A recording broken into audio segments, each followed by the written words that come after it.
All right. I hit record. Yeah, me too. We're going. Okay, welcome to Eric K's Dragon Ball Z Rewatch Podcast. My name is John, and this is going to be the fastest episode we've ever done. My name is Spencer, and I'm just finding out about this now, but I agree. Let's go. Big shout out to Spencer Feuerstein for the top patron. Yes, okay. We have to keep going. Last time on Eric K's Dragon Ball Z, there was stuff with the fighting and screaming and then cell games. That's happening now. This time on Eric K's Dragon Ball Z. Welcome to Eric K's Dragon Ball Z. Today we're going to be going over episodes 176 to 180 of Dragon Ball Z. Episode 176, Japanese title, Just a Moment. The Satan Squad goes on the rampage. The American title is Losers Fight First. Fuck. I don't have my notes open. Give me a sec. God damn it. Oh my God, we went too fast. My episode title is Round 0.5, the one where it starts with a great joke that goes on way too fucking long. Oh my God, it's so true. Like, everything about this episode is DBZ becomes full anime. Like it Yes, goes, it just exactly turns up what it to is. 11. Mhm. It does everything that it's been afraid to do all along. Yes. So we decided that Hercule's going to go first. Mhm. And Goku tries to warn him, but of course it falls on deaf ears. That's right. I believe that Hercule actually starts in the ring with Cell. Everybody else is on the sidelines. Yes. And Cell's like, so who's going to go first? It's like kind of obvious at this That's point. right. Yeah. Cell does not give a shit. Camera then pans on Goku. And Johnny Firecracker's like, get a close up with the guy with the big hair. Yeah, that's right. He instantly doesn't like Goku because Goku's doubting Hercule's abilities. Which is fair. It's Makes funny. sense. He makes a great first impression. We cut to Cat President, who's watching Yes, Goku President Cat. and somehow knows him. He's never been a character in Dragon Ball, but he knows the face of Kid Goku. He's like, oh man, he's the one that killed King Piccolo. Mhm. And then for no reason, the camera pans over to Piccolo. And he's like, holy crap, is that King Piccolo? And never mentioned And that's again. it. We don't see Cat President again at all. Yeah. He gets this weird moment where Cat President knows what's up and then he's gone. He's just gone forever now. So I don't even know why. Anyway, so it cuts to the people watching, the people like the citizens of the world. And the citizens of the world are like, bro, we can't lose. Mr. Satan's going to go fight. And then out of nowhere, this was so fucking strange. It was really like my note is, oh, what? Yes. So I didn't know incredibly what weird. happened. A sudden appearance up in the sky, something mysterious. We look up and it's a freaking pink helicopter. Tons of lights, tons of With stage tons- lights. Like it's like a portable Woodstock stage Mhm. inside of a pink helicopter. These idiots Yes. pile out of this helicopter and land on stage, showing up late, might I add. That's right. Not a great impression, guys. Gaze upon me. I'm Coroni.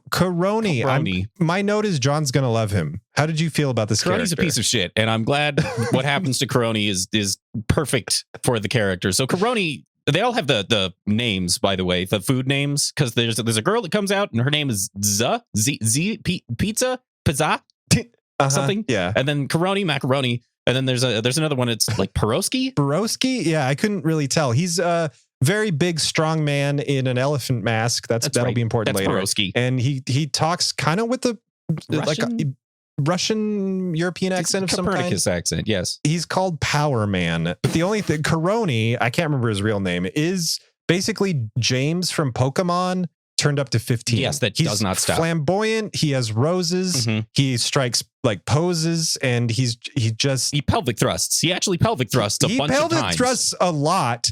And that's the part where I was like, oh my God, DBZ just went full anime. Yes. Because there's been nothing that ludicrous. There's been some ludicrous stuff, but like leaning into it, fully facing the camera, it's insanity. Mhm. I don't know where the idea for this episode or these characters came from, but it's insanity. I think it is not a cooldown episode, but it's a bridge episode. You know, in music, you have the chorus, the verse, and then a bridge, which like it adds more stuff. Yeah. This is a bridge episode between we're getting serious, but all of the previous episodes were kind of cartoony and kind of wacky. This is the bridge. For some reason, they chose to turn the cartooniness up to absolute maximum. It's weird. Anyway, these characters are revealed to be Hercule's apprentices, people right. that he has trained in the realm of martial arts. Disciples of the World Martial Arts Dojo. Yeah, that's exactly right. And the girl is Pizza, and she's their manager, and she's just dressed in basically nothing, red clothes, fishnets. Like she's wearing basically nothing. Anyway, okay, so every time these people are on stage and they're doing exactly what you think they're doing, we're the best. We're going to kick the shit out of Cell. Oh, Mr. Satan, can we please fight first? We don't want you to sully your hands with this unworthy opponent. Mr. Satan's like, I guess that's fine. And so they step up. It's going to be them. It's going to be the disciples. They fight first. They fight Cell first. That's right. I can't.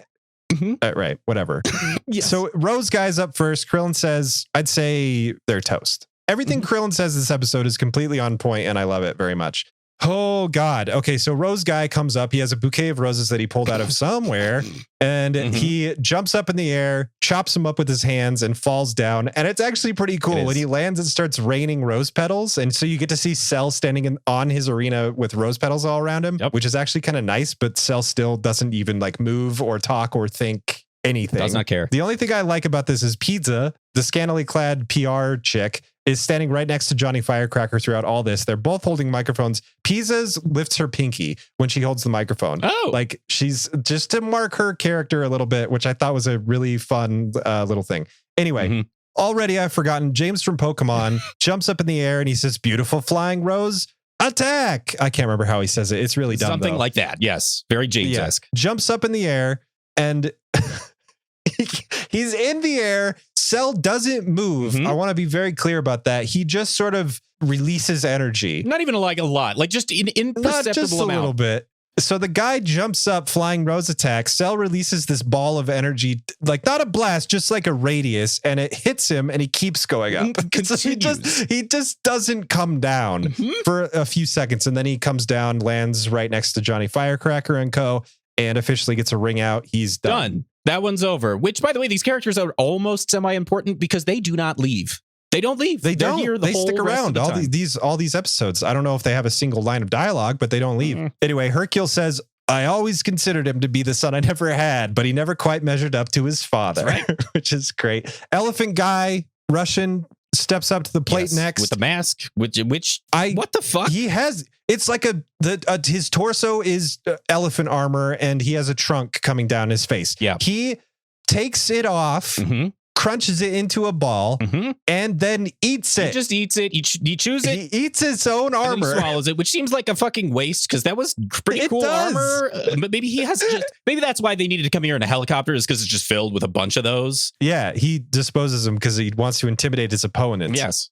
I like the entrance of this guy because he eats his own armor, but also because when we cut to Hercule, we can see from the sidelines that he's just relaxing in a director's chair with a cigar and just taking it all in. It does keep cutting back and forth to Cell and Goku eyeballing each other throughout this. And we need to say Cell has not moved. And we are saying Cell has not moved in that he has had his arms folded, has not moved one time at all for any of this. Everyone else is moving around him. He does not react whatsoever. It's like he knows. Him and Goku just keep making eyeballs at each other. And it's the seriousness that would usually be the focus of the Dragon Ball Z episodes. And it's not. We're over here this time. That's right. So the Borowski guy does arm flap attack. Oh my God. His special attack is what every child does when they're angry. That's exactly. I'm just going to run towards you, swinging my fist. If I hit you, it's your fault. That's what he does. That's a special friggin' attack. That's right. And now that his mask's off, he's getting serious. He's going to do the double windmill. And so he goes in and he runs into a wall of Cell's energy, like just a force field that does not actually have any physical characteristics. You can't see it or anything. He just stops. And he's moving his feet. He's trying to run and he can't. He just can't walk forward anymore. So he doesn't even get close to hitting Cell, and he's just like, he just gives up. He says, "I give up," and then gets blasted back and then falls out of the ring. But Johnny Firecracker says, "Great goodness." They're like, "Hercule, great martial arts master. What's going on? Why is this happening?" And he's like, "You can't see the forest for the trees. This ring is rigged." Maybe he rubbed himself with jalapeno peppers, or maybe he planted magnets underneath the ring. It should note here that Power Man is allergic to jalapeno peppers. That is true. We do learn that about That's Power Man. That's where that becomes write relevant. that shit down.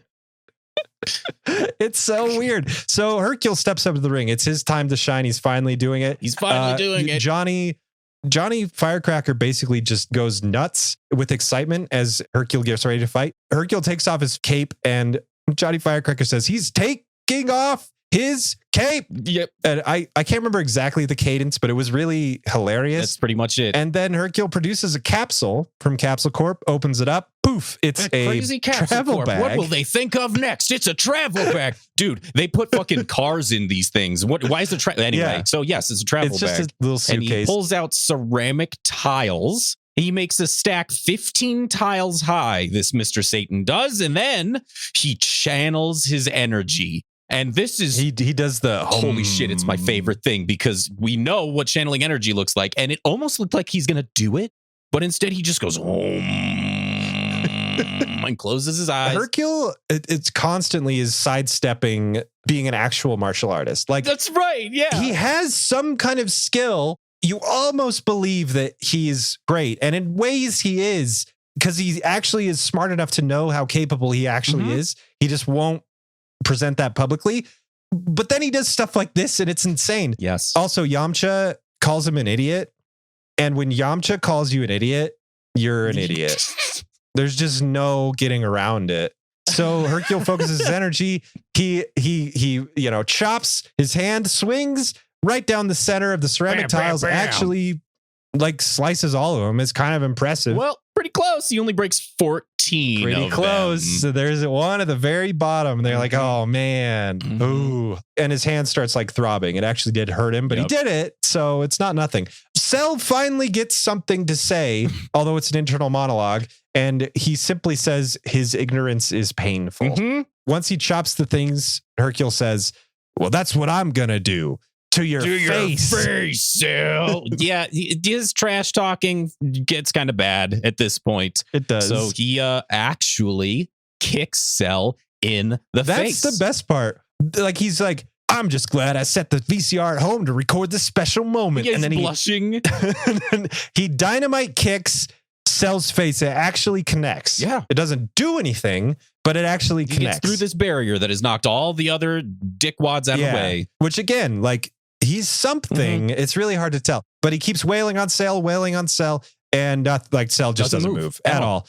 And then in maybe the best part of the episode, Hercule goes, and now for my finish. And he, like, the instant he says that, Cell just moves his hand a little bit and launches Hercule into a mountain. Right into a mountain. He face plants into this rock wall, slides down, and Cell afterwards turns to the gang and says, so let's get the tournament underway. Yeah, he knew the whole time it was just like these guys were nothing. So Goku actually steps up to fight first, quote unquote. That's right. Now that the warm-up act, the carnival ride is over.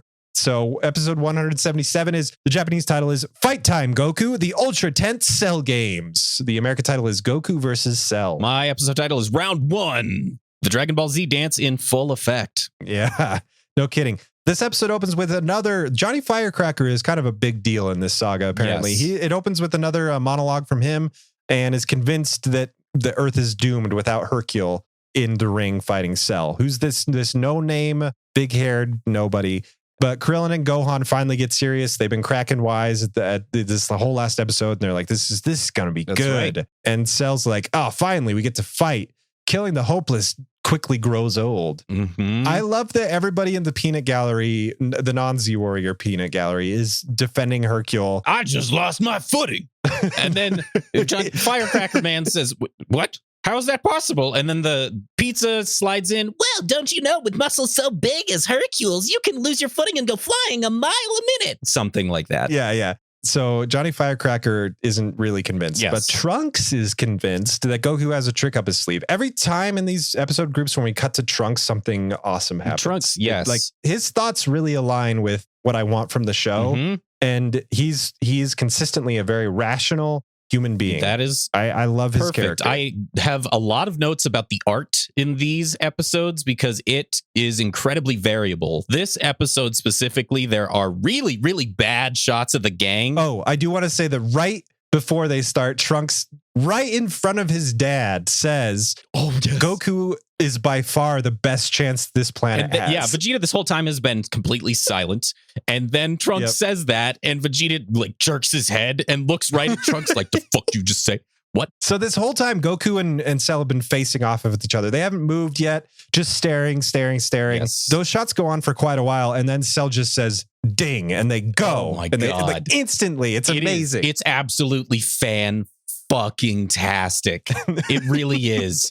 So this, okay, so we're into fight episodes now. And when we did fight episodes on Namek, which was a nightmare. Yeah. I don't know about you, how much you actually wrote down about this. So this guy punches this guy in the face and this. I tried, dude. I tried. This this fight in particular is really hard to follow. Yes. By design. Yes. In universe, it's really hard to follow too. And they make a very good job of communicating that to the watching audience at home. But it's hard. Like there's a lot of instant transmissions. Goku gets the first hit, and Hercule and everybody are really surprised. 16 says their strength appears to be equal. This whole time, Hercule's super speechless. He's almost scared because there's a moment where, you know, he's like, you're seeing him and nothing's happening. And then you hear a punch as Goku or Cell, you know, hits one another, and Hercule like jerks. Yes. Like he's freaked out. Firecracker Man is asking Hercule what is going on because all of their jaws are just open the whole time on the absolute floor. And so Firecracker Man's like, what is happening? Let's go to the world champion, Mr. Satan. And Mr. Satan is just broken. This fight has broken Mr. Satan. So it gets progressively worse too. It does. This is just the beginning. It really is. So I mentioned the title of the episode, Dragon Ball Z Dance, is in full effect. Yeah. And the Dragon Ball Z Dance is punch, punch, punch, stop, and chat, right? Yeah. This is different in that it is punch, punch, punch, peanut gallery of humans try to digest what just occurred, cut to the gang. Sometimes they make comments, sometimes you just get their reactions, but then go back to the punch, punch, punch. And that's a better format for me, at least, because while you're off camera, you're not looking at the fight, you're looking at other characters. You can hear the fight in the background. I hate it, especially in Namek, they were very guilty of this, when they just fight and then they stop, and then they fight and then they stop. It's so weird. The pacing is just, it doesn't make any sense, but like, yes, because there's no point to showing 20 minutes of punching each other to no effect, you can hear it going on in the background and focus on other characters and understand as a viewer, okay, they haven't stopped fighting yet. That it's much better. This fight is the best that we have ever seen in Dragon Ball Z. And I'm talking about this episode, the following episode, the whole rest of this, what we're going to talk about. Yeah, this chunk. This is easily the most polished, well-produced, actually planned out, choreographed fight that we have ever gotten. It is fantastic. So there's a thing that they do in Dragon Ball Z where there's the two fighters and they're punching each other and they're in like a tussle where one punches and the other punches and the other punches, the other punches. But you just see that for like 10 seconds and it's the same frames repeated over and over and over. Yeah. And they'll like cut to something else and they'll cut back and it's the same frames again. Like they'll reuse stuff. Yes. That has happened throughout the entire series. But in this fight specifically, they do that. But instead of maybe 10 seconds of that, it is 2 seconds. They will cut to a little standalone. Oh, Goku does an instant transmission and then punches Cell, and then it goes back to it, and then it'll cut into another standalone thing. I don't know exactly what the terms are, but the way that they pace these fights, fan-fucking-tastic. It's the best. It's the absolute best, and it's why I didn't write down any of then Cell punches Goku in this way. Yeah. I really believe if you're listening to this podcast and you are interested in Dragon Ball Z fighting at all, watch the Goku versus Cell fights. And I'm sure there's a thing on YouTube like Goku versus Cell. It's literally probably titled Goku versus Cell. And you just watch that and it's whatever, the 9 minutes of the actual fights, and you can enjoy what they did with the animation. It's so far. Yeah, without watching like the hour of the episode. Right, yes. Itself. So far, it's peak Dragon Ball Z fight. Don't watch the stupid Goku versus Frieza one. It's so boring and it's bad. This one's awesome. I agree. It's really good. There are some moments that I wrote down that were really fun. One was a POV, sort of a POV shot. It shows Cell straight on, like you can see from his chest up. Goku has disappeared because he does that a lot in this fight. You can see Cell's eyes moving around. He's just trying to figure out where Goku is. And then the shot doesn't change. You just see Goku's arms appear from the front of the camera as if it's POV from Goku's perspective. Yes. Punching Cell. Cell's face doesn't move. His expression doesn't move, but his arms move to block all the punches. Yes. Like they get really creative with some of the shots that they do, and it's fun. They really, really do. There's another, and I'm sure this is later on, and I'm just going to smash these all together because this is a long fight, and I've kind of forgotten which things happen where. So there is a moment where they're doing after image after after image after after image, and they're just going back and further from the camera. It's one of the last episodes, but it's like exactly what I do in Xenoverse when I play. Yes, that's what you just try to get behind it. It's like, these fuckers have really infinite stamina bars because you wouldn't be able to do that in Xenoverse. But in the very end, Cell connects with Goku and they fly towards the camera through where all of their after images were. The way that they're designing these fights and choreographing them is so well thought out. It's awesome. It's the best. It's the best. And I feel like we're not really going to be able to do it justice with the fastest fucking episode possible that we're doing. It's true. It's true. This episode, about halfway through, you find out that Goku and Cell are both holding back because, of course, they are. Of course they are. I can see this from Cell's perspective because he has a little bit of an ego. He says he wants to reveal his true power little by little as the tournament goes on. Holy shit. Of course he would. Yes, I wrote this line down because it sounds sexually charged. Because Cell says, little by little, I will show you the perfect power that lies within me. And then Goku, with anticipation, says, bring it on. Like it is absolutely that weird. They're fighting and they get pleasure from fighting. And then they kiss. And then they make out and it's awkward. And Gohan's like, Dad, you're married. And then Goku's like, you're going to have a new little brother. So it cuts to the humans that can't perceive the fight. It's pretty cool, actually. Like, you get the same kind of feeling. We saw this once before on Namek, where they're just fighting so quickly that you literally can't see it. But it wasn't portrayed well. This is portrayed really well because this is why it's so great. Hercule and Co are representatives of the human race. Yes. Non-powerful people, just normal, whatever. They're like, what the hell's going on? They disappeared. Cut to the Z fighters who have experience with that. You don't hear anything. You just see their eyes moving symmetrically. Like everybody's moving to the same locations because they can see the fight. Nobody says it. Mm-hmm. You just see it and you understand that's what's going on. It's really cool. Yes, they're doing a fantastic job of showing the amount of power that these fighters have while bringing it back down to a human level so you can see the contrast there. Yep. It's so incredibly well done. There's a moment where Gohan does kind of call out, why isn't Dad taking this fight seriously?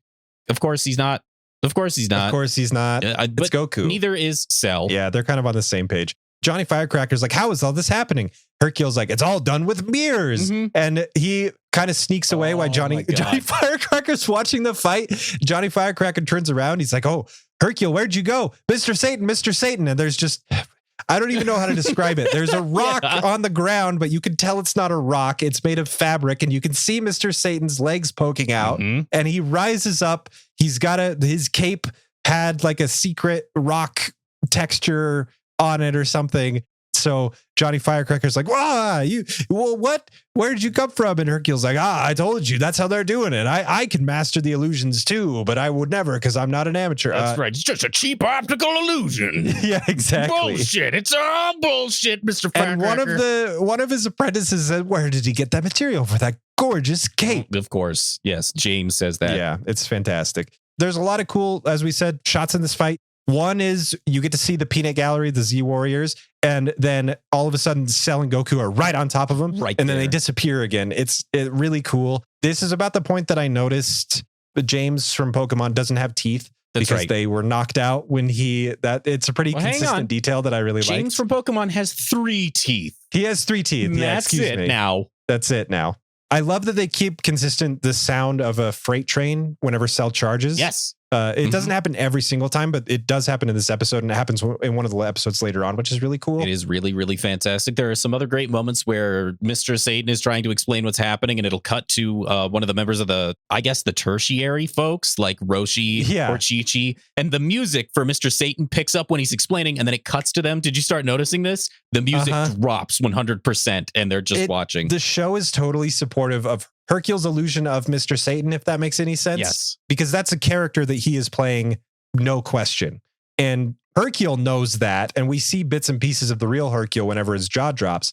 Johnny Firecracker's too stupid to notice. That's right. Yes. Or he's an absolute professional and knows what's going on, but also knows the show needs to keep going. So yeah, it needs to be entertaining. Mm-hmm. Goku does a Kamehameha, which I thought would be a little bit more punctuated, which it is later, but he does one here that's just like, he just does it. Still just pushes it away. Yeah. It's more of a distraction than anything. It's not a beam. It's just a blast. Right. And traditionally it is a blast. Goku's able to land a hit because the instant transmission's behind Cell as Cell's deflecting the Kamehameha wave or blast. And it's maybe the first real hit that either of them land against each other.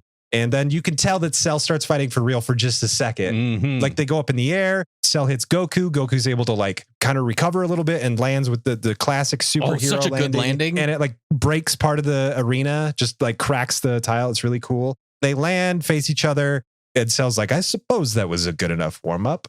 Goku says now for no reason, and then starts powering up for real for the first time. Doing the yell, and this breaks Mr. Satan's brain. Speaking of which, episode 178, the Japanese title is Direct Hit to Earth, Cell's Extra Large Kamehameha.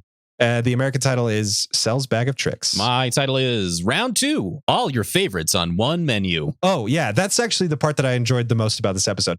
Goku does the DBZ thing. That's how this episode opens. Hardcore, just yelling, screaming, charging up energy. There's a couple shots to the peanut gallery as they watch in awe of this immense power. It's one particular of Tien and Yamcha where Yamcha's hair isn't it's drawn so very well. It's weird. So weird. It just looks like a series of spikes. It's like, okay, when a child draws the sun and they make a circle and then they make a bunch of jaggies. It just looks like it looks like the jaggies. It's super huge and it's not incredibly bad. I'm glad you noticed that too. There are so many little details in the art that I really want to pick apart and point at, but I know that it's hard to describe this verbally through a podcast. So it really is. Anyway. But it was worth mentioning for sure because it's ridiculous. Speaking of things that are hard to verbally describe through a podcast, Goku's aura is totally yellow, but now he has arcs of red lightning around him. Yeah. And when he fully releases his power, it's Kaioken purplish, like crimsony red. And when it cuts to other characters, you can see it kind of pushing into their frame. Yeah. And it's like a red. It's a really weird lens flare effect that I don't think I've seen in the show before. I think we've seen it in weird places, like when Birder turns everything blue to fly fast. Okay. Or really weird specific moments. But in this moment, they're just they're illustrating the power behind Goku, and it settles, all the red settles, and Goku. Okay, when the sun is shining on something, there is a certain amount that will reflect off of reflective surfaces. It's almost as if there is a giant blinking spotlight on Goku. He's like pulsating energy in a way that we haven't really seen before. But instead of his entire being illuminated, it is just that reflective thing that pulses. It's like the little shader. Like just a little. Yes. Like there's a word for it, but I can't describe it. Anyway, Johnny Firecracker is humbled at this point. Yes. He looks at Goku, can't believe what he's seeing, takes off his glasses to clean him. As he's cleaning his glasses, we cut to a POV shot of blurry Goku, and you see the glasses come back up. Johnny Firecracker says, he couldn't possibly be Yep, he's glowing. That's right. Johnny Firecracker is one of my favorite people. He's very quickly becoming like a saga favorite. Yes. He's amazing. Yeah, he's absolutely fantastic. I don't think we talk about him enough, but it's okay. I'm sure we'll have more chances. This thing's going to go on for quite a while. So then it's Cell's turn. He powers up. Cell's power up, and he bursts equally frighteningly, which just blasts everyone away from the force. Yes. All the humans go flying. It even staggers the gang. They start... Yeah, which when Goku did it, the humans went flying, but the Z Warriors held their ground. Yes. This time, the humans go flying again. The Z Warriors have trouble keeping their footing. Like Piccolo slides back a bit and stuff like that. Yes, and Cell's... it's also purple. Yeah, Cell's burst is just pure... like white. It's like alpha zero of everything. It's whatever the hex code is, isn't it? 000 or it's 255 everything? No, white is FFFF. It's FFFF hex code, and then it's 255 for the whatever binary. And it doesn't matter. So God, we're nerds. Okay, so he's shooting just the beams of pure whiteness everywhere, and then it settles, and yes, it's purple. He has the same kind of reflective surface thing. He has that glowy thing. Yeah, it's fantastic. It's I love these mid-tier levels of power, and I'm going to call them mid-tier because this is the highest, if you're just watching from the beginning to now, the highest that you'll think it'll ever get, right? But keeps going. It goes, and it gets just dumb. It eventually just gets so dumb. It's like, how could they possibly show this anymore? And so anyway, this mid-tier level of showing the amount of strength is one of my absolute favorites. And it's so, holy shit, the art is so well defined. There are so many panning shots where it's just a single, really well handcrafted, drawn image where they just pan the camera from left to right or from wherever. And those still shots are amazing. They're really amazing. I love the art. I love the art in this. And now I'm going to be done talking about it for a while. So Goku walks right up to Cell, like right there now. They're nose to nose. They're kiss distance. He could spit in his mouth. But he doesn't. Well... okay, and Goku hits first. Maybe you watched a different version of this than I did. So Goku hits first, and they're good hits. it actually makes Cell bleed from the corner of his mouth. He's upside down for some reason. And as he monologues, the camera. It's so weird at what they do, but he basically just turns himself back around. It does cut to Vegeta, who is shook. Vegeta is broken because this is the moment that he realizes, oh, I am nothing, because he's just felt all of Kakarot's real ass power. And that's it. He's just, most of this, Vegeta has been utterly silent, probably waiting for this moment to see where he measures up. And he doesn't at all measure up. And so he's just mouth agape or gritting his teeth. He has two modes: gritting his teeth until they're shattering, or mouth open, just like the humans. It's amazing. It feels way better having this happen than when he got his ass kicked by Perfect Cell. This feels really good. The other one was just kind of like, but this one's like, yeah. It's a blow to his pride. Yes. Yeah. And nothing else. That's right. The humans try to keep track of this fight, because once it begins, they're getting some real brutal hits in, but it seems like Goku and Cell are about equal. And Johnny Firecracker at one point asks his cameraman, did you get any of that? And the cameraman says, no way, I'm only human. How am I supposed to shoot them that fast? The fight itself also feels much more personal. Just a note that I have in here, because there are, and I said I was just going to stop talking about the art, but I lied. So the fight feels more personal because there are so many close reaction shots of their faces after every hit. After Cell hits Goku, you get a direct reaction shot, not just of Goku like getting hit, but then closer to his face, the way that Goku perceives getting hit. And then you see Goku smack into Cell, and then you get a close-up shot of Cell and how Cell is interpreting getting hit by Goku. Whether he's serious, whether it's so good. Okay. Also, Mr. Satan's voice actor is a fucking god, because he's amazing. He doesn't know what's going on. Mr. Satan is dumbfounded by this. His excuses have run out, and now he is falling back on it's tricks, and that's all he's saying. It's all he says. There is one moment where Johnny Firecracker says, so how's the fight going, Mr. Satan? And Hercule just doesn't say anything for a really long time. And then he's like, not bad. And then Johnny says, thanks, Hercule, ladies and gentlemen. A man of few words, but large fists. Yes. Oh my God, that's why I wrote this. Because of when he says, it's going great. He laughs like that voice actor does the perfect, I'm totally playing it up for the camera, but really, I don't know what's happening. It's so well done. Yes. That character is so well realized in such few amount of episodes. It's amazing. Oh my God. Do you know who this character is? It is the complete, absolute fucking opposite of Marin. It is the 1,000. It is perfect Marin. Okay. I'm sorry I even brought her up. I know she's a banned word. How dare you? I know. I'm the worst. So Cell has a surprise. He tells Goku and then does multiform. Everybody's favorite move. And it goes exactly as you want, like expected to. So first of all, kind of cool visuals. Cell divides himself into 4 separate beings and goes to every corner of the ring. Awesome. So Goku's literally surrounded by Cell. Really cool. Johnny Firecracker is just as defeated as Mr. Satan, and he's just clawing for some answers to this reality-shattering fight. He's like, Mr. Satan, can you explain? And he doesn't. He's got nothing. I was like, okay, why is Cell doing this? Because they're both about equal in power. Other characters have said so up to this point. Yes. If he divides by 4, the only useful thing that I could think of for using multiform is to, like we said, you can be a Super Saiyan and get hit with a rock in the face and have it hurt. Right. You have enough arms trying to punch you, and one connects that you don't expect to connect. It doesn't matter if it's only 25% of your power. It could still kill you if it's powerful enough. Yes. And it breaks through. So I guess that's the logic of multiform. But in my head, I was like, Cell's, it's just 25% of Cell. They were tied. This is going to be easy for Goku. But the logic kind of holds up, because while they were going neck and neck when they were fighting 1-on-1, 4v1, Goku is having a much easier time. Like, you can tell even before Tien says anything that Goku's having a much easier time in the fight. Yes. And what Tien says cracked me up, because it cuts to Tien, which it has occasionally cut to some members of the gang, and they'll say things like, wow, looks like they're even, or whatever. Just like really quick little throwaway things.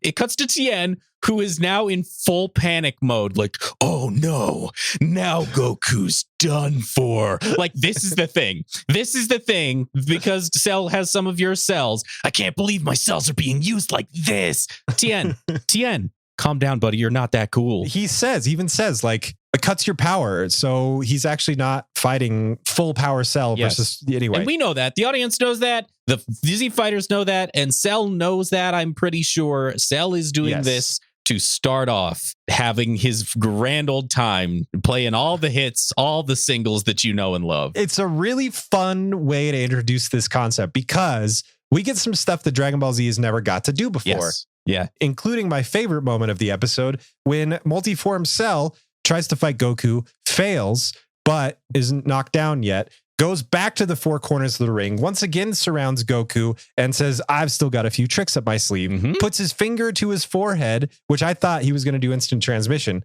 More on that later. Oh, yeah. He actually does Special Beam Cannon. That's right. 4 of him do Special Beam Cannon from each corner of the ring into the center, and all 4 hit Goku at the same time. It's awesome. It's pretty amazing. And then it turns out Goku just flies up. You jump up, right? It's like get out of the way of the moving car. You just go to the left or whatever and dodge the avalanche. Yeah. So he goes up, but Cell knew this was not going to work and is on his ass, immediately on his ass. And then Goku just fights off one at a time because now they're chasing after him one at a time. So then Goku, who is stronger than the 25% Cell, just one at a time, knocks the ball down. They all hit the fucking ground. And materialize back into singular Cell. Yes. Yeah. Cell gets back up and it pulls out another move from his little bag of tricks. His little bag of tricks, thank you. And materializes something that's not, it looks like Destructo Disc, but is not Destructo Disc. I didn't catch what Cell said when he materialized it. This is fucked up. I'm glad I wrote this down. This is fucked up. So Cell manifests a purple disc and calls it Kienzan, which is in Japanese what Krillin calls his Destructo Disc. Okay. That is the name of the attack. So Cell's disc attack, and also by extension Frieza's, because we learned from King Kai that this is not Krillin's move. It's the last one that Frieza used just before he died, is called the Kienzan.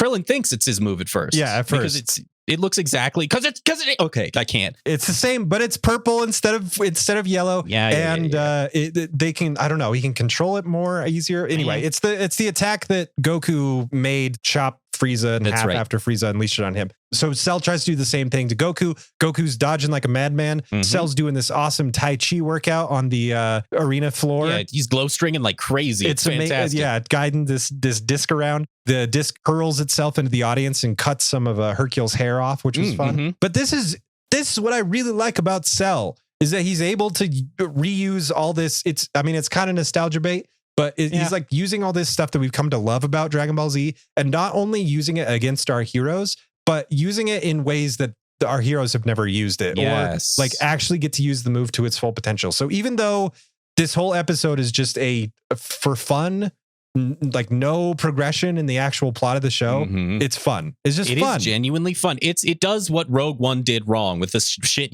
stuff. It's the 180 degree of that. That's what it is. Goku uses clever after image techniques to avoid getting sliced by the discs, which are never really fully explained, but whatever. Disc goes through him and Goku disappears. He was never there after all. We talked about this. Like, what the fuck is after image? We will never know because it's used so many times. And sometimes it's after image, but sometimes it's before image. Exactly. Like sometimes Goku will be charging Cell and then go through him, and then Cell's like, what? And then Goku comes out. Yes, anyway. It's like, okay, here's a really, really, really throwaway, really deep cut pull that I hope to God you know what I'm saying. Did you ever play an old MS-DOS game called One Must Fall? No, but I know the soundtrack, weirdly. Yeah, that's because it's amazing. Yeah, it's really good. But it's a fighting game. There's a character in that game called Shadow, and Shadow shoots shadows of himself. That's all Shadow does. But you can punch the shadows, and then it does damage to only those shadows and not Shadow. Anyway, right. That's the only thing that I can think Goku is doing, is he's just projecting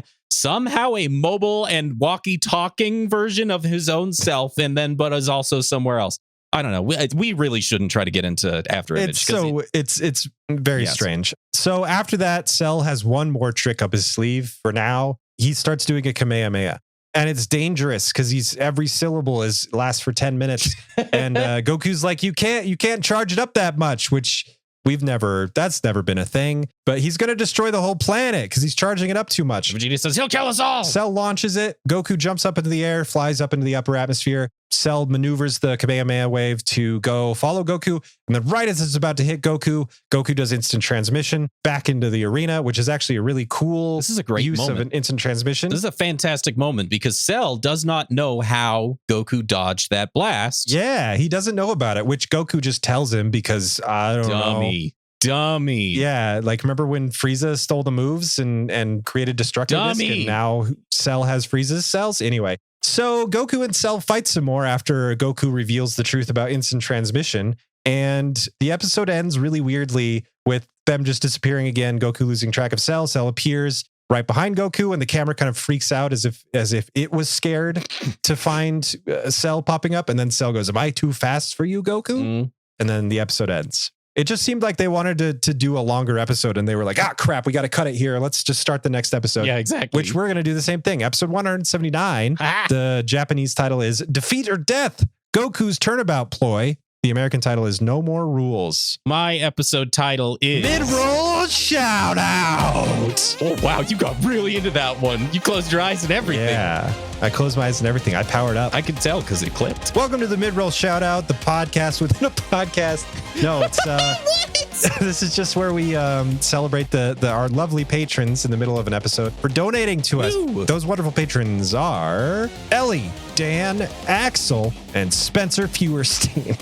He gets the last name because he's in a higher tier than anybody ever should be. Yeah, that's true. Yeah, seriously, nobody ever give us as much money as Spencer is giving us right now. But also, Spencer, you do you. Yeah. All right. Anyway, that's that. Go back to your episode title. Unless your episode title really was Mid-Roll Shout Out, which doesn't make a lot of sense.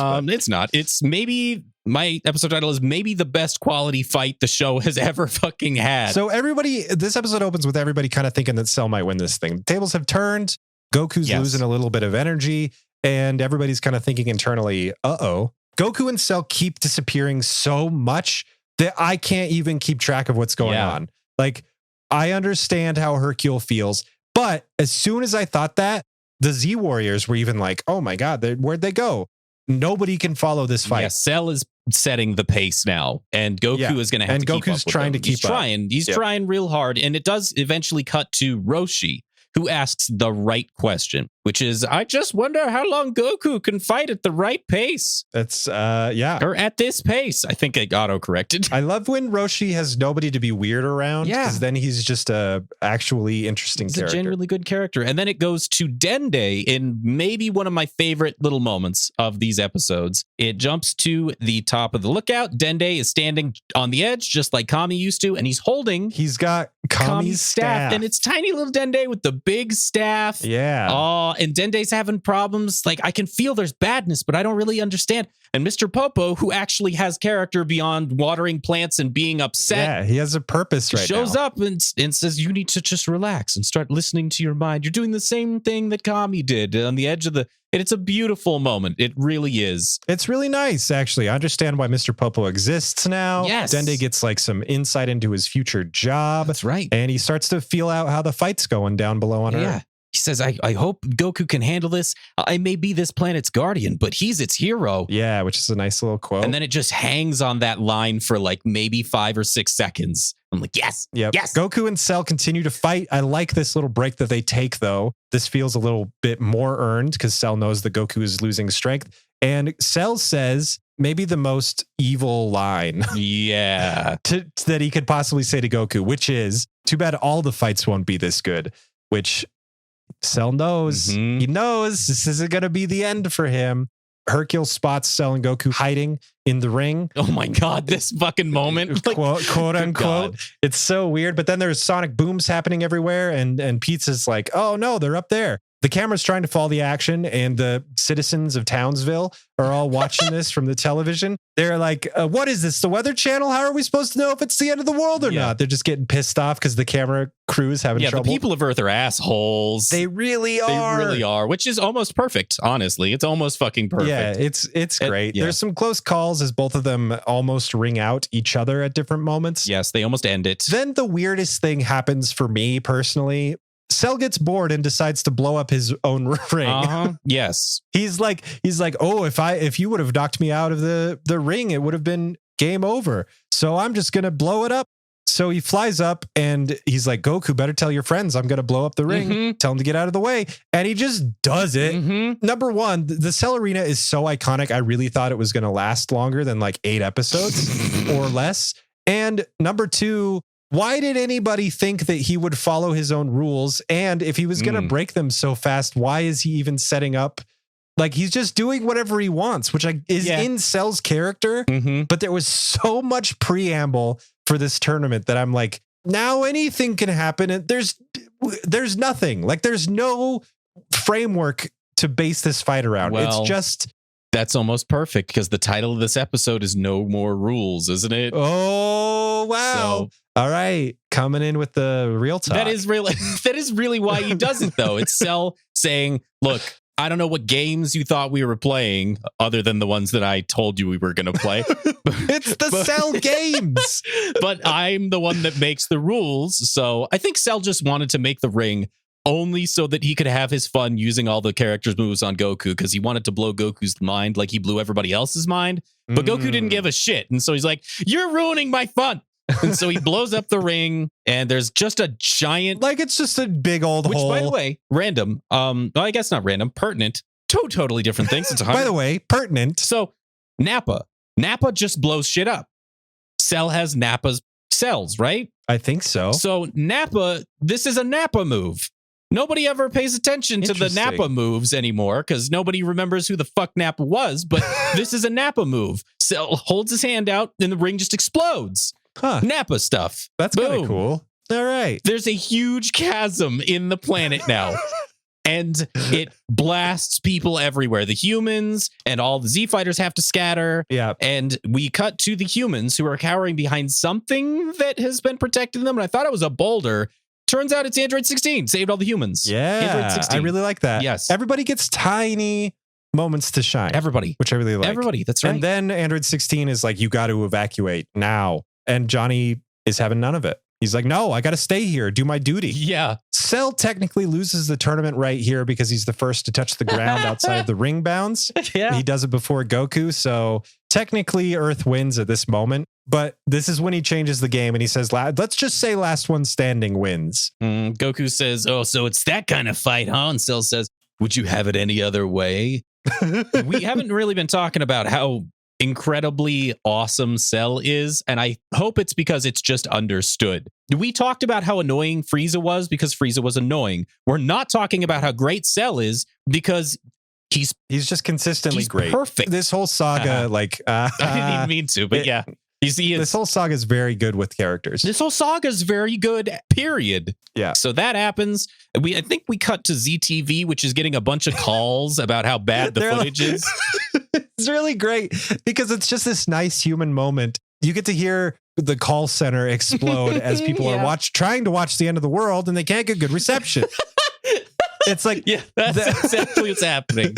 Some of the callers, the people that are taking the calls are like, no, there's nothing we can do about it. It's sunspots. They're interfering. My uncle owns this place. Trust me. That's right. Like there's a lot of fun lines whenever we cut to ZTV. And if you ever watch this and you want to hear them individually, one's in only the left speaker and one's in only the right speaker. So just wear one earbud. Oh, interesting. Yes, that's why I got confused. I was hearing both at the same time. My brain didn't remember any of it. So Cell and Goku hold hands until the earth shakes. Yes. They get to that point. The fight has progressed to the point where they can finally hold hands and scream into each other's mouths. So that happens. They do that, and the entire planet starts shaking violently. And it cuts to almost every character individually to give a reaction shot of them being amazed that the Earth is shaking, and that Cell and Goku are equal in power. That they're getting so close again. Seriously, I said that before, but this fight is intimate for them. It really, truly is. This level of power on display and the fighting, the enjoyment that they get from fighting, it is a level of pleasure that I have never known and probably never will never know. Exactly. Yes. It's a whole nother level of power. I felt so bad saying that out loud. So we cut to King Kai. Maybe my favorite King Kai scene. He's like, Goku, get him, come on, punch him. He's like an enraged football fan screaming at the TV for his team to do something and win. He's on a planet across the known universe in the middle of fucking nowhere. His antenna are freaking out. Gregory and Bubbles come over and they're like, hey, King Kai, what are you doing? Just kind of staring at him. King Kai notices them finally. And then he's like, and Sean Schemmel makes the best mouth noises as King Kai. Kind of straightens up, gets his regal stance, puts his arm behind his back. And then he says, this fight on Earth could go on for some time. Mm-hmm. Instantly flips to actual like God of, power kind of mode. I just love that he puts on airs even for his basically house pets. Know exactly who he is and who he's like. I think maybe King Kai wasn't doing it for them, but instead doing it for the camera. So he does say, it's strange. Their power level isn't decreasing. It's actually increasing, which I thought was weird because it is weird because everybody says the exact opposite in about 2 minutes. Yeah. So then we have maybe one of two incredibly pivotal, defining, iconic moments of the Cell games fights. It's so good. The end of this episode is amazing. It really is. It's absolutely phenomenal. So Goku flies up really high into the air and starts charging a Kamehameha. And it cuts to the gang, which they're all like, oh, whoa, he's charging a Kamehameha. And it cuts to somebody else who's, I don't remember who it is. I think it's Trunks. I think it's Piccolo. Piccolo says he wouldn't dare unleash the Kamehameha up there. He'd destroy the entire Earth if he does.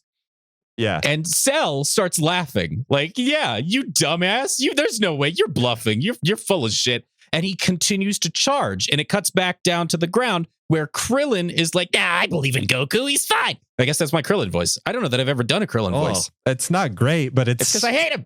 No, I'll work on it. I'll work on it and get back to you later. I'll send it to you at like 2 a.m. when you're supposed to be asleep. Okay. Hey, Spencer. Like, it's bad. It's bad right now. My best friend Krillin. Anyway, as this goes on, like the characters get progressively more scared that Goku's actually trying to either hit Cell or destroy the Earth. Yes, and it's not just the Z fighters, it's Cell. It's Cell. He pulls one over on Cell, and what would Cell have done if Goku unleashed it? Like, I don't know. Even Cell calls out like, no, Goku. He's like don't do this. What are you doing? Like Cell becomes the good guy for a minute. Yeah, it's so weird. So anyway, right before Goku unleashes the Kamehameha, he does instant transmission. Yes. And you can see him trying to focus using 2 moves at once before he unleashes it. Like it's taxing on him. So from the top of the sky, aiming down, he instant transmissions to right in front of Cell's fucking face. Right there. And unleashes it instantly. Cell doesn't have time to do anything. And a cloud of smoke fills the screen. You think you know what's going to happen, but as the smoke clears, you see Cell's mutilated body. That's a good way to describe it. From basically his waist down and nothing else. His head, his arms, his shoulders are completely ripped off. And not just ripped off, they're gone. They're gone. They're disintegrated. And the narrator makes a fun pun as he's outroing the episode and says, I guess Goku really blew Cell's mind. Oh, shut up. I said that when I was like, shut up and click on the next episode. Episode 180. The Japanese title is A Conclusion to the Death Match, Goku's Declaration of Surrender. The American title is The Fight is Over. My title is Round 4. Goku gets desperate. He does. Everybody watches from afar for the dust to clear. And as it clears again, we see again Cell's body. The top of it looks like a shrimp, like a shrimp that has been peeled and puffed up, but is all black and gray. It looks like disgusting. A raw shrimp. Yes. It's really gross.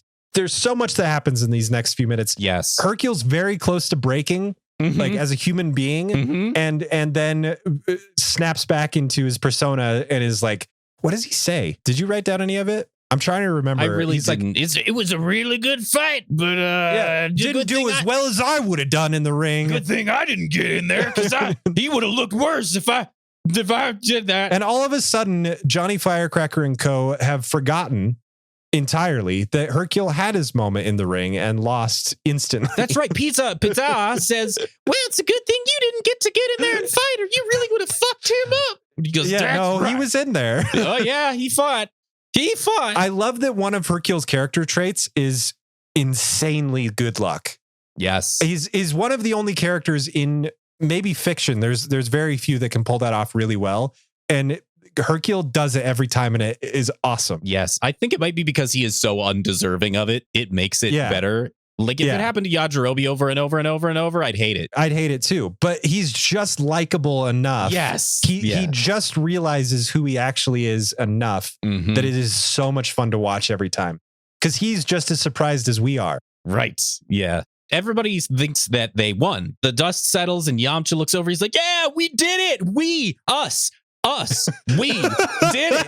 Woo. Yeah, just thinks that it's over. And Krillin, ready with the script, knows that Cell's going to regenerate. And well, I think it's also Piccolo. Didn't he kind of like who saw Cell regenerate the first time? There was one, right? Yeah, it was like somebody regenerated. How do I not? I don't remember. I don't remember either. Something bad happened to Cell when he was in first form. Maybe Krillin and Piccolo had seen that, and that's why they had like insider knowledge. I honestly can't remember. Yeah, it's been too long. So anyway, here's my thing though. Cell doesn't have a brain right now. From his waist down, he is nothing. Right. He's not moving. He's not twitching. Right. So everybody, Trunks, Vegeta, Krillin, Gohan, Piccolo, Yamcha, and Tien, for all I care, rush over there and blast the shit out of his body before he can regenerate. They have like 5 minutes where they're all looking at him saying, oh God, he's going to regenerate. Just fucking blast him with everything you've got. There's no rules anymore. I thought the same thing when Goku was fighting. Goku is doing such a good job of keeping him distracted. I'm just thinking, Gohan, go fuck him up. Like, just Gohan, shoot a beam while this is happening, throw off the Cell's attention, and then gets to like work together a little bit. Maybe you could use the excuse while they're fighting that I don't want to hit my dad, accidentally. The only other one is Vegeta would probably say, well, it's a one-on-one fight. Nobody get in there or whatever. Well, Vegeta is a big problem for me in this episode, but we'll get to that. Yeah, we'll get to that. You could even say that Goku's completely out of energy because he used everything he's had on Cell, but everybody else hasn't done anything yet. They're fully trained and ready to go. Just go. Anyway, that doesn't happen.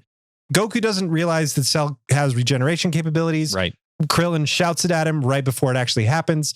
The legs jump up somehow. Where is Cell's brain? Anyway, okay, that's the thing. You're thinking about Cell like an actual biological organism, but he is a biological organism. Really. We've seen his fetus. They're an android, though. You're not wrong. They, whatever. It doesn't like Cell is not a real being. And I don't just mean that in the context of this is a fictional television program. I mean, they shouldn't exist even in this world. So we can't say, okay, his brain's in his head like everybody else. But that's fair enough. We're not Dr. Gero. Yeah, that's what I'm going with. Maybe Dr. Gero put his brain in his ass. I don't know, in his tail. Dr. Gero doesn't know where to put brains because he put his own brain back in his stupid fucking head. So yeah, after he put it in a fishbowl. Anyway, so Cell gets up. Well, his legs get up, and then his a brand new shiny torso, head, arms sprouts out. It's gross, and it's super gross. And Johnny, I keep wanting to never mind. Appleseed. Just say it. Johnny Appleseed says, oh my, Cell has just sprouted another head. It is mentioned that after the regeneration, Cell is less powerful. It's also noted that after such a big blast, Goku's also less powerful. Right. So they're both less powerful, but they're both kind of equal again. Sort of. Cell doesn't think they are. Cell doesn't think they are. Cell starts punching Goku. A lot. Johnny Rockets says... Is that what you want to say? Johnny Rockets? Johnny Appleseed, Johnny Rockets. Just Johnny anything. Be good. Just so many Johnny other Knoxville. Ones. Just call him Johnny anything. Knoxville. He says, the unknown challenger seems to be using his face to block. That's gotta hurt. Roshi says, this looks bad, really bad, as Cell's just wailing on Goku. Bulma shows up with baby Trunks, finally, kind of wondering where she's been. On Roshi's Island to watch the tournament. Cell gets some good hits on Goku, but Goku keeps disappearing. Yes. And this is when they do the thing that I do in Xenoverse 2 all the time. Yes. Yeah. Trying to get behind my opponent. Easily one of my favorite shots. It's a really good shot.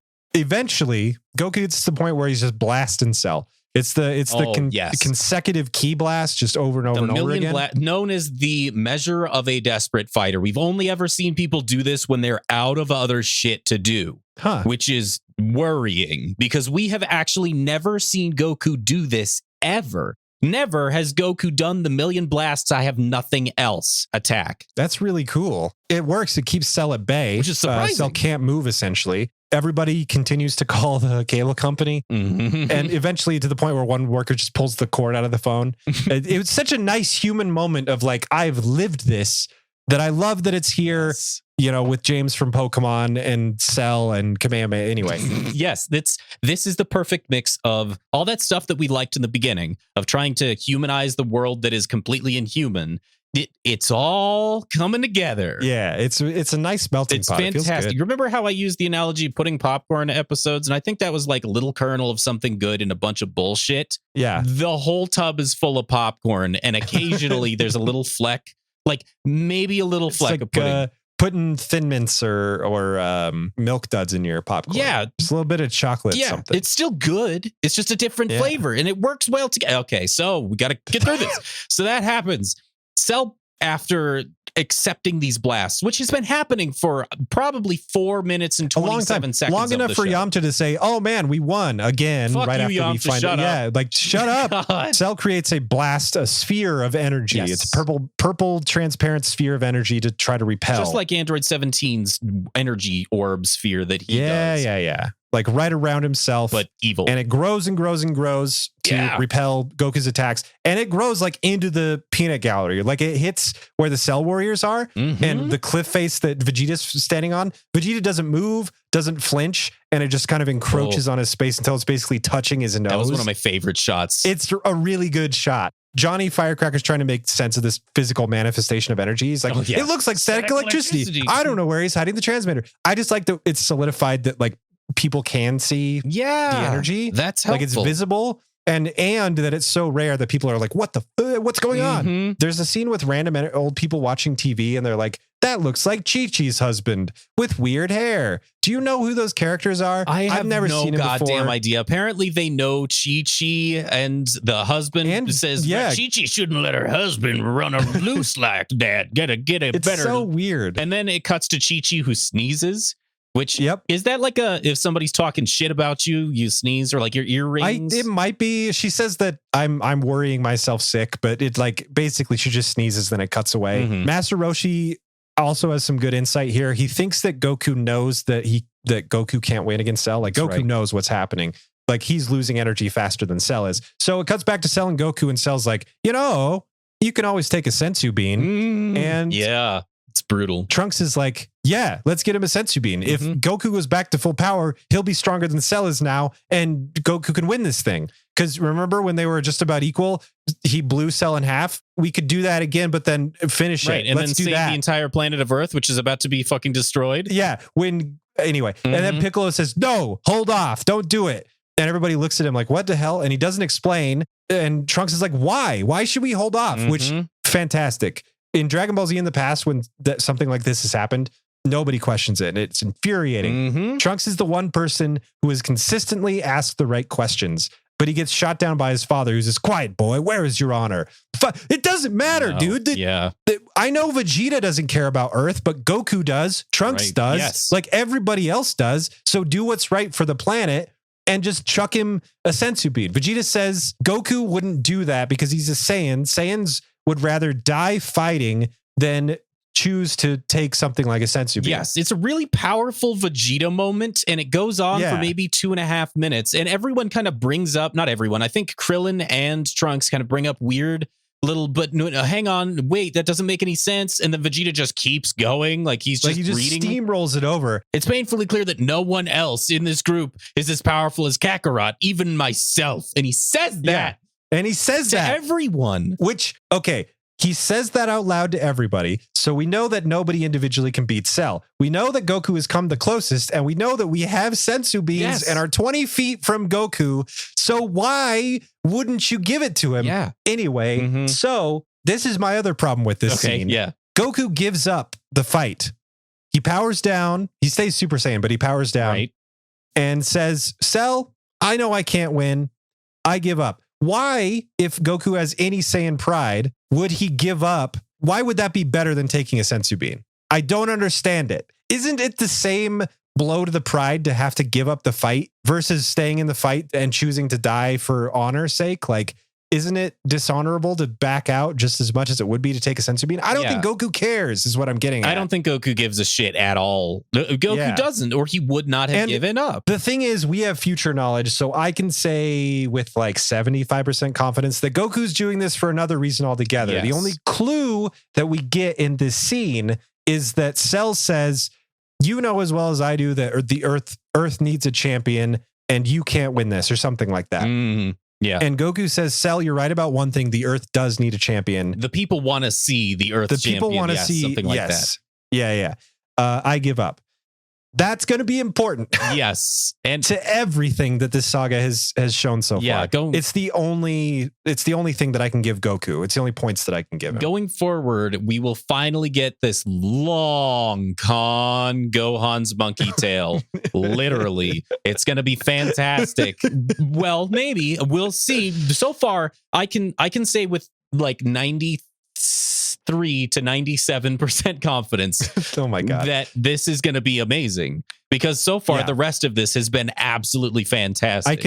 I remember bits and pieces, but the story, the writing is good enough that you're successfully starting to put the pieces together of what Goku has up his sleeve, because Trunks has been asking it the whole time. Krillin has been asking it, and Goku seems fine, relaxed. He's not in it. He's not pushing himself to the brink like he was with Frieza. That's right. There's clues all around. He smiles when he gives up. He smiles like, that's right. You beat the shit out of me. Oh, like he's got something else. Yeah. And it's building to something. And I think they're going to pull it off. I remember it being great.